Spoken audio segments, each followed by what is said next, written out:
joined today by Jamie Pride, Managing Director of REFFIND Limited. Jamie, thanks for your time. Pleasure, nice to be here.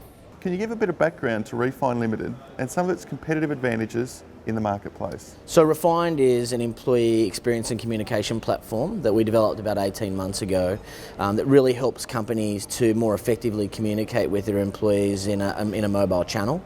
And so we feel that as a competitive advantage, we're using really modern day tools to help companies really recruit, retain and motivate their employees, which for most organisations is one of their highest priorities. I presume a business like yours has global scale. What are the global implications of your business? So yeah, we were founded in Australia about 18 months ago, and we've grown rapidly since then. This is a problem that's applicable to all companies, no matter where they're located. We've recently started to grow our Asian operation in Hong Kong, Singapore and Malaysia, and we just announced through acquisition a few weeks ago that we're entering the US market, initially in San Francisco and then subsequently in Chicago. So we see international expansion as being really crucial for our growth as an organisation.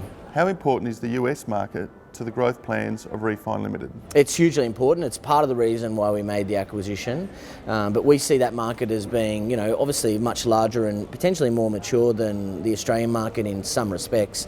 So, we're really focusing heavily post-IPO on really how to address that market effectively. And how important in your business is partnerships and relationships, both commercial and other?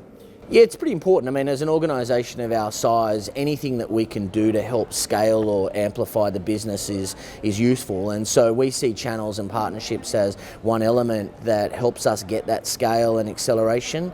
So we announced recently a partnership with Randstad, who are obviously a global recruitment organisation, but we will look and seek out other recruitment and partnership opportunities where it makes sense. You've obviously been very busy in recent months, and I suspect that pace isn't going to slow. What are some of the milestones that investors should be looking for moving forward?